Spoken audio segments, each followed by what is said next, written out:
Call this meeting to order. I don't have a gavel. Please rise to the pledge of allegiance. I pledge allegiance to the flag of the United States of America and to the republic for which it stands, one nation, under God, indivisible, with liberty and justice for all.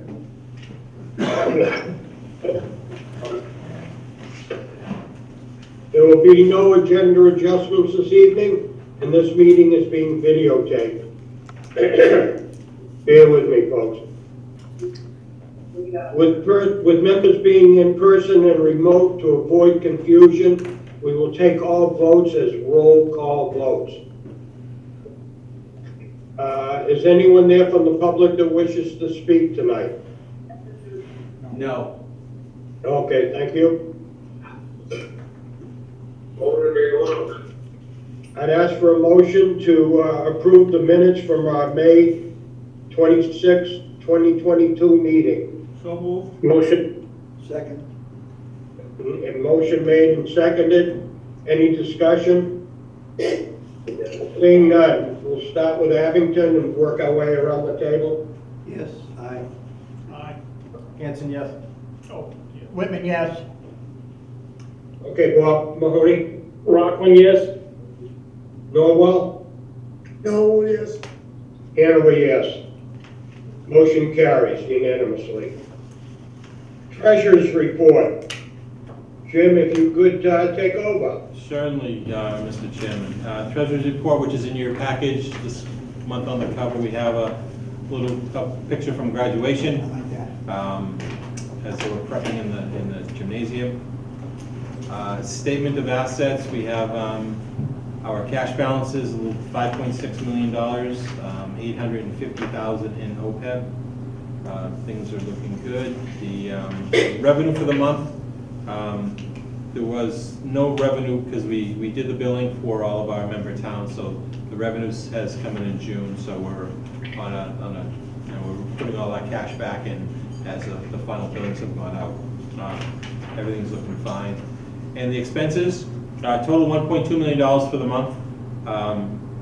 One item that's usually happens once a year is that I did make the $50,000 transfer from our budget into our OPEB account, so we've juiced that up a little bit. And other than payroll, the other one was the bus lease, $231,000. There was some confusion with the bus lease because we did a prepayment when we sent the prepayment into the bus company.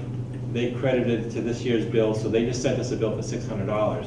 So when we investigated it last month, they finally got it squared away. So we did send them the fiscal 22 payment of $231,000 for this year. Everything else is going okay. Again, there'll be a bunch of budget transfers only because of the identified savings in various accounts and the need to replenish and fix various other things throughout the school. So overall, we're in good shape and everything should be fine. Okay, motion to accept the treasurer's report. I'll motion Dan from Whitman. Jack from Thank you, Situate. Seconded by who? Jack from Situate. Jack. Thank you, Jack. Any discussion on the treasurer's report? Hearing none, I'll take a roll call. Abington? Aye. Situate, yes. Situate? Hanson? Yes. Whitman, yes. Whitman, yes. Bob Mahoney? Yes. Rockland? Yes. No. Bob Mola? No, yes. And Hanover's a yes. Motion carries. Transfer stabilization. Okay, we have two motions that will be held done separately. The first motion is to move to transfer $38,160 from the stabilization account to stabilization fund to our operating budget to offset the cost of our annual school bus lease. Again, $38,160. A few years back, we had money that we moved to stabilization to help offset. Before we got into the new bus lease, we had extra money, so we figured we'd throw some money into stabilization to help fund the the current year bus lease. So this is just the transfer from the stabilization into the operating budget. This would require a 2/3 vote, as any monies coming out of stabilization requires that 2/3 vote, so. Situate makes the motion. Whitman seconds. Okay, any discussion on the motion number one? Okay, we'll take a vote.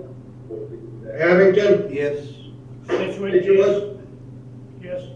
Hanson? Yes. Whitman? Yes. Yes. Whitman, yes. Yes. Yes. Rockland, yes. Noel? Yes. Hanover, yes. Motion one passes unanimously.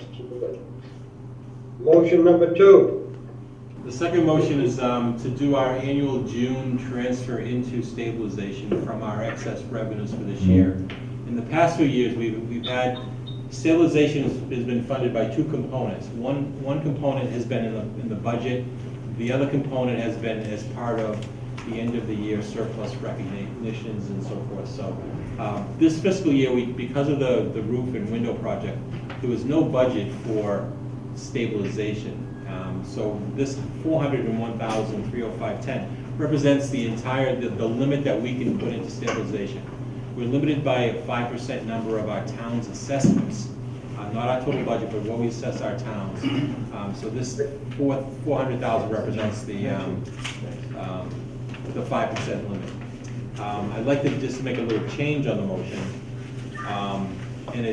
The motion should read, it is hereby moved to transfer from surplus revenue 401,305.10 into stabilization, with $300,000 being allocated towards future bus lease costs and $101,305.10 to be allocated for future design, construction, and repair of our facilities. Okay, I'll make that motion. Whitman. Whitman, thank you. Situate, Second by, Situate. couldn't hear anyone. Situate. Situate, thank you. Any discussion on that motion? Hearing none. Abington? Yes. Situate? yes. Hanson? Yes. Cohasset? Yes. Whitman. Thank you. Welcome Yes. aboard. Whitman, yes. Yes. Rockland, yes. Bob Nolan, Norwell. Yes. And Hanover's a yes. Motion carries unanimously. And I believe that brings us to warrants, am I correct? Yes. Okay. Who's reading those? Jim can for me. Warrants 23, 23A, 24, and 25 totaling $1,591,136.12. I'll make that motion. Whitman. Second. Second by Abington. Any discussion on the warrant?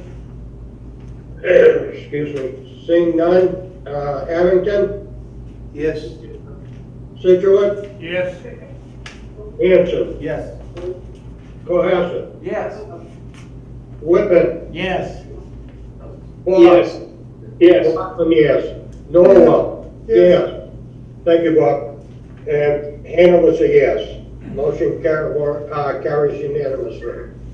That gets us through budget transfers. So budget transfers this month, again, the end of the year cleanup with various expenditures. And again, as we do the budget in December, January, 16 months ago. So again, we're gonna be off target a little bit. And these transfers clean things up a little bit because we're short on some budget line items on purpose a lot of times to do some projects.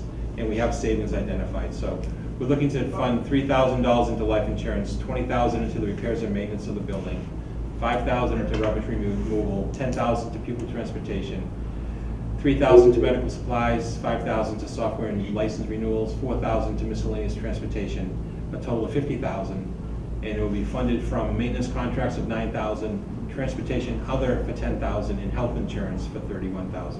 So a total of $50,000 of transfers. Situate makes the motion. Whitman will second it. Second by Whitman. Any discussion? Hearing none. Abington? Yes. Situate? Yes. Hanson, Yes. Cohasset, Yes. Whitman, Yes. Yes. Rockland, yes. Norwell, Yes. and Hanover's a yes. Thank you. Anything else, Jim? Just that Tom and I have been meeting and going back and forth with emails, reviewing all of our estimated year-end surpluses from various budget line items. And normally we'll bring those to the committee in July for Tom's recommendations on those items. So we're just, as we go further into, at this point, we'll be revising the numbers weekly as we search out various items and everything like that. On another note, I met with Charlie Rourke this afternoon, who's our insurance agent. There's good news on the insurance side of things. We have a little bit of an increase, which is identified through mainly, we had some claims, but the good news is one of our largest insurance policies, the workers' comp policy, that is down. So we were able to, as we get by some historical injuries that happened, our experience modification is reduced, so we have some savings in the workers' comp number. Based upon what our actual numbers will be, we've identified possibly about a $20,000 savings from what we budgeted for fiscal '23. So we're in good shape from a budget versus actual standpoint for the insurances. So, and Charlie's been our insurance agent for a long time. He's a great guy, and he explains everything and makes sure that we're covered in all aspects of our insurances. So, and that's it. Okay, thank you, Jim. The chairman has nothing tonight except COVID. Keep it to yourself. That's why I'm here, gentlemen. Subcommittees, there are no subcommittee reports tonight. I'll now recognize Dr. Hickey, Tom, for his report. Thank you, Mr. Chairman. Very brief tonight. Two items. I'd like to let you know that I had a meeting with, a Zoom meeting with a team from MSBA in what they called a pre-enrollment meeting.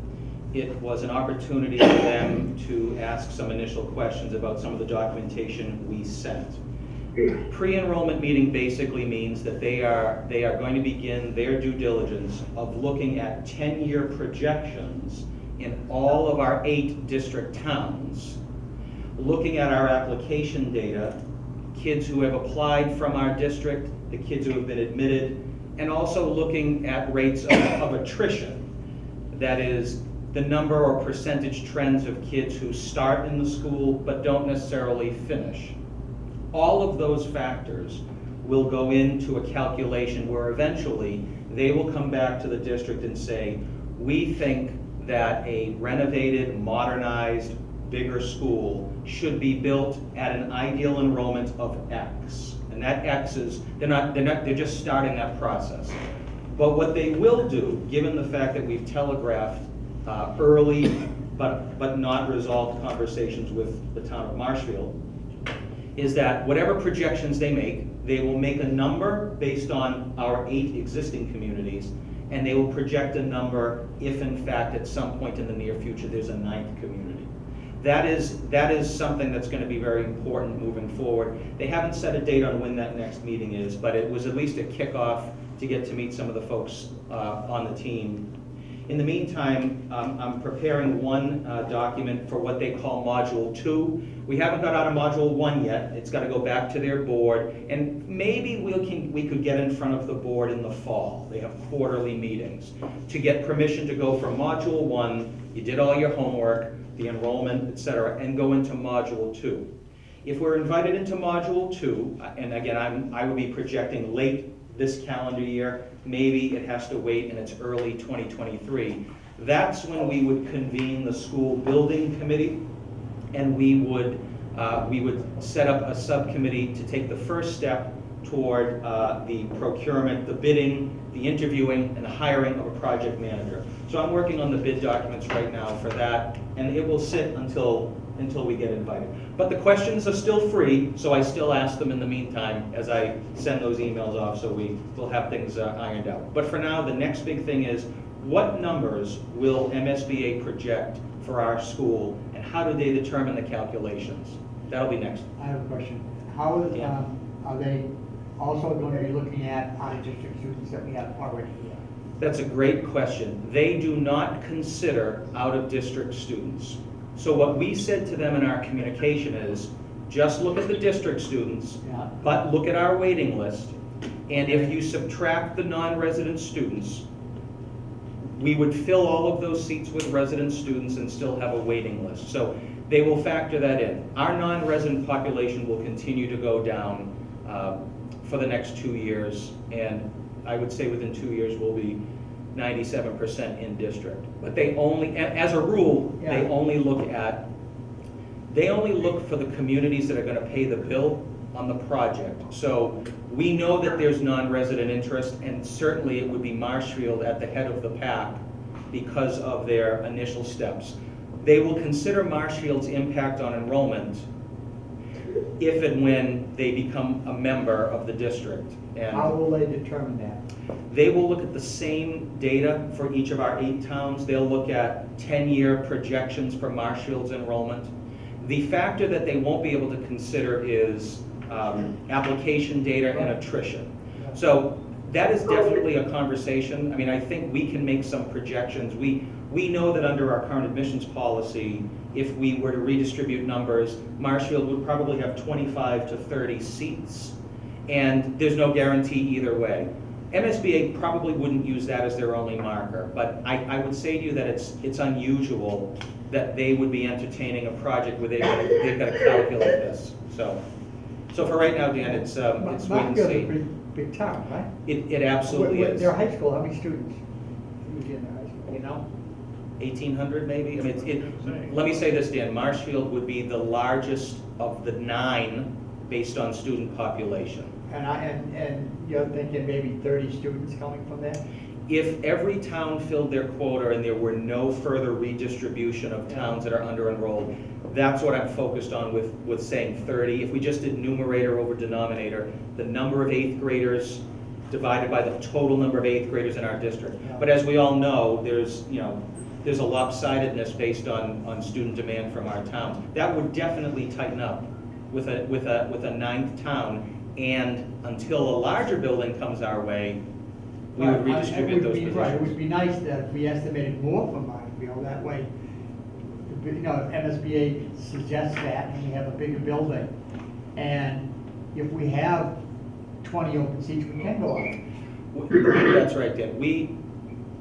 We were very ambitious with what we sent them, and they were very polite in acknowledging, oh, you think that you could have a building that's 75% bigger than what you currently have, and it was a simple answer for me, which is, well, if you take our waiting list annually, Right, yeah. and if you shave off, say, 20% of those kids don't come, and if you factor in the potential 9th community, which would join us in a robust way, taking up seats. That's what they asked us to do. They asked us to set the table, and we set the table with that rationale. So that doesn't mean Maybe 800 anything, but, students. pardon me? We can get close to 800 students. Oh, sure. Yeah. I would think so. Yeah, so I mean. But I am, as I've read a lot of documentation from other districts, this is the part of the conversation where the hometown district says this, Right. and MSBA says, Yeah, it nice just- idea, guy, but it would be a shame we if- can only pay for this. Yeah, it's a shame if we had renovations and it still wasn't big enough. That would be a killer. The MSBA's mission is to renovate and modernize, but part of their mission does not include the elimination of waiting lists for application schools. I think the data is pretty strong. We have a pretty good track record. So I'm eager to hear their first draft of what they come up with, but that's next. Thank you for asking. And Mr. Chairman, I'll turn it over for administrator reports. If the administrators have any end of the year, it's that time of year, end of the year reports. It is that time of the year. So Ms. Balder and I are gonna split. I'm gonna take what we've been doing, and she's gonna take the summer kind of look at. So June, as always, is a very busy month. We had 2 days of MCAS science testing in biology and physics. So through the whole year this year, we did about 490 MCAS tests for students throughout the school year. Those are kids who might have needed those retests, who all passed, by the way. And then those students who were taking it for the first time, bio and physics in the 9th grade, and then in the 10th grade, it's ELA and math. Those scores are due to come back in early July at the first ones for the ELA test, and then they kind of move through the summer. So I'll be able to come back with you with some information, probably not till September, about where our numbers fall. I want to thank a number of you folks who were able to attend graduation on June 4th. We had a great day. Besides some microphone issues, it was a lovely morning. And the families were, as always, very gracious and very happy with what we put together for them. So thank you for those who could attend. Also, thank you to a number of you who made time to join us at the retirement party. Mrs. Pam Knights, who has been in our cafeteria for a number of years. Ms. Tina Palmer, who you met recently as the math department head, and Derek Mariani are all retiring at the end of this year. So it was great to get together, and always nice to see the retirees come back and congratulate and be part of the conversation. Just last night, we were here at 5 o'clock. We hosted the class of 2026, so we're already looking ahead to next year. We did, they were all given their exploratory schedule, so the order of which they're going to visit all the shops. They were able to walk around. We had a shop instructor in every shop last night, which was really nice. So the kids were able to walk in, have a quick conversation. Maybe the parents had the conversation. And then we were able to meet with them between 5:30 and 5:50. We all kind of took a turn in the leadership team and the Parents Association, just kind of introducing ourselves and what we would like to see from this class as they come in. Ms. Balder and myself emphasized them getting involved, not being one of those 7:30 to 2:30 students, but be involved in clubs and activities. That's very important in the high school. And a half an hour later at 6:30, we had probably what's my favorite event of the year, the Night of Excellence. This is when we have the 9s, 10s, and 11s, and we acknowledge their performance in either growth in a class or overall outstanding achievement in a class throughout the whole year. It's really a nice event for some of these students. It's really the first time they've been acknowledged for doing something right in the school and strong in the school. And just, I made a comment last night that between the smiles on the kids' faces and the smiles on the parents, it was kind of a combination of the two on who was happier. Was the student happier or was the parent happier to see the student succeed? So it's very nice. The staff is working on their end of year committees. So Ms. Ballner is working on professional development. Myself and Ms. Paluzzi met with the technology committee, and myself and Mrs. Worrell meet with the safety and health committee tomorrow. So all those are wrapping up as we come to the end of the year. And on the student side, I do have to say that we've had a lot of meetings this week for sports for next year. So they're already thinking ahead of what their fall season's going to look like, who's going to be involved, who the coaches are, that type of thing. So all those things are going on as we end next Wednesday with a 11 a.m. dismissal. And we wish well a very happy summer for a lot of those students. Any questions tonight? No, I have one comment though, Mark. Yes, go ahead, Bob. I think you ought to add into your performance plan to eliminate all the morning late buses. Yeah. I wish I could. Yeah. I wish I could, Mr. Moeller. I really wish I could. That's right. I walk in the building at 6 o'clock and it's not always a fun thing to greet. Thank you. Hey, I just have a question, Mark. Yeah, go ahead. Yeah, I just wondering, when we get the MCAS scores back, does all the other towns get their MCAS scores back? Because I'm always curious to see how we did with descending towns. Yes, all the scores come out at the same time. A lot of the scores are withheld and not allowed to be shared, but we get a first taste of multiple choice questions before we get the short answer, long answer questions. So we're kind of given it as a drip over the summer. If you think of it as a faucet, they give us a little bit and a little bit more. And so we start delving right into that data immediately, looking at our scores and comparing them to other towns as well. Okay, thank you. You're welcome. Any other questions? All right, then I'm going to pass it off to Ms. Balder, who's going to talk about all the lovely things that are going on this summer. Good evening. Well, Good evening, virtual committee members. the Bobs. The Bobs. Yes, the Bobs. While the school is closing for the traditional school year next week, the doors are definitely not closing to students and staff. We are winding down, but we have many things planned in June, July, and August that will keep South Shore Tech abuzz for 12 months a year. In June and early July, we host students who, for various reasons, need a little bit more time on task to complete their school year, providing them with the academic support they need to be successful in matriculating to the next grade level. After the 4th of July, we are opening our doors for vocational summer camps. Credit to our vocational instructors and Keith Boyle for getting those up and running in a really revitalized way. We have carpentry, horticulture, welding, culinary arts, digital visual design, HVAC, and CIT all hosting at least 1 week, if not more, in the second week of programming in July. In early and mid-August, we're hosting on-campus professional development for educators who are interested in learning more about co-teaching and inclusive practices. And we'll be opening our doors to our newest teachers, and there are several, and teaching them about our school programs and practices. And we, all the while, we have educators working on their own time to refresh, revise, and write new curriculum. You okay, Bob? Yeah, I'm hanging in. All right.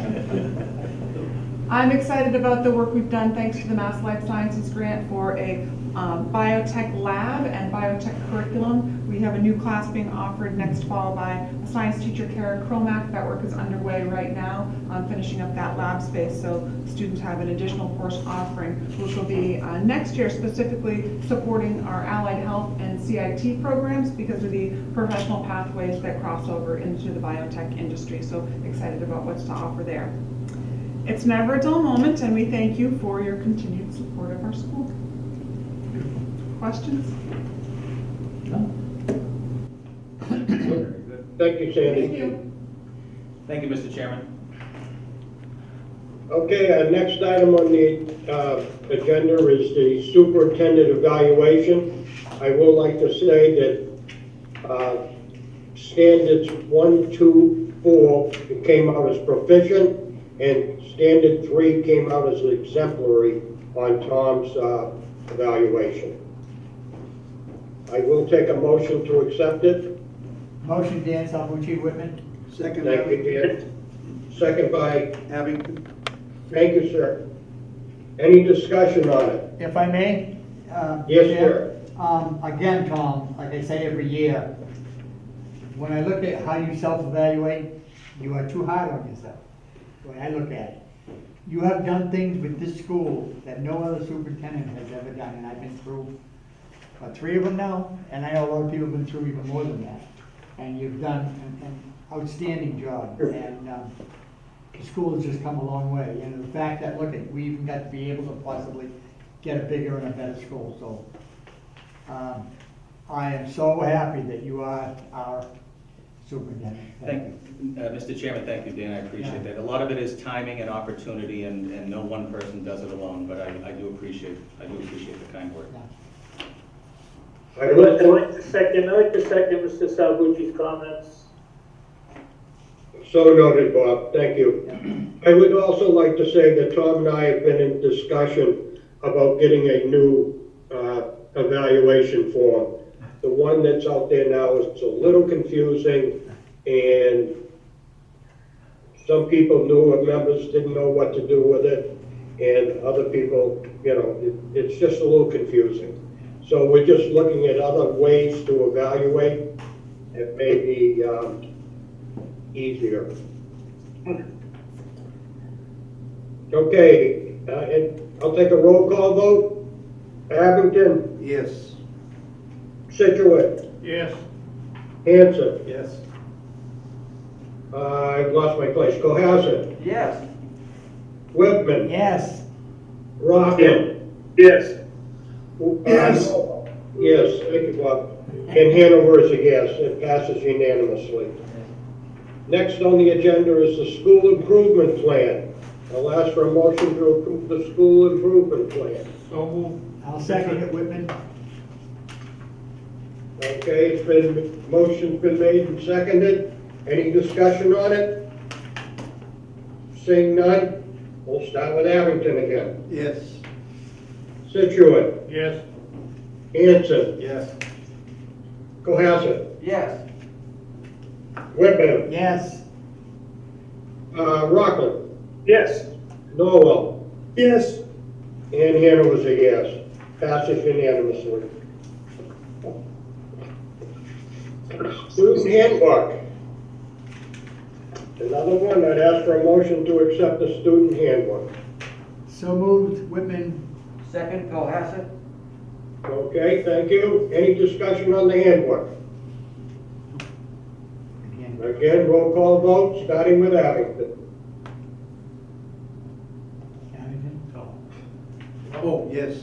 Thank you, sir. Wake me up. Situate, Yes, Getting late. Hanson, Yes. you're on TV. Cohasset, Yes. Whitman, Yes. Rockland, Yes. Norwell, yes, Hanover, yes. Passes unanimously. Surplus request. A model LMV serial shop milling machine. I'll make the motion. Okay, second Norwell. Seconded by Abington, thank you. Any discussion? Get ready. Seeing none, Abington, Yes. Situate, Yes, Hanson, Yes. Cohasset, Yes. Whitman, Yes. Rockland, Yes. Norwell, Yes, and Hanover is a yes. Passes unanimously. Is there any request for action? I don't have one, Bob, but I want to give a comment that the public made to me. Okay, go ahead, sir. I had two comments on the front yard of the school. One from the retired principal of Norwell School Elementary, Henry Goldman, and one from Judge Boyle of the Brockton Probate Court. They wanted to say how beautiful it looked, and we should be proud of it. And I thank them for their comments. Landscapers. Thank you. Thank them if you see them again, Bob, for us. All right, I will entertain a motion to close. Whitman motion, with all due respect. You got it. Seconded by No, Noel. All in favor? Which one? Oh, Abington, excuse me. Yes. Abington, yes. Yes. Situate, yes. Hanson, Yes. Cohasset, Yes. Whitman, yes. Yes. Rockland. Bob God? Yes. Great Wild North. And Bob Mueller, Norwell. And Hanover, yes. Gentlemen, we are adjourned.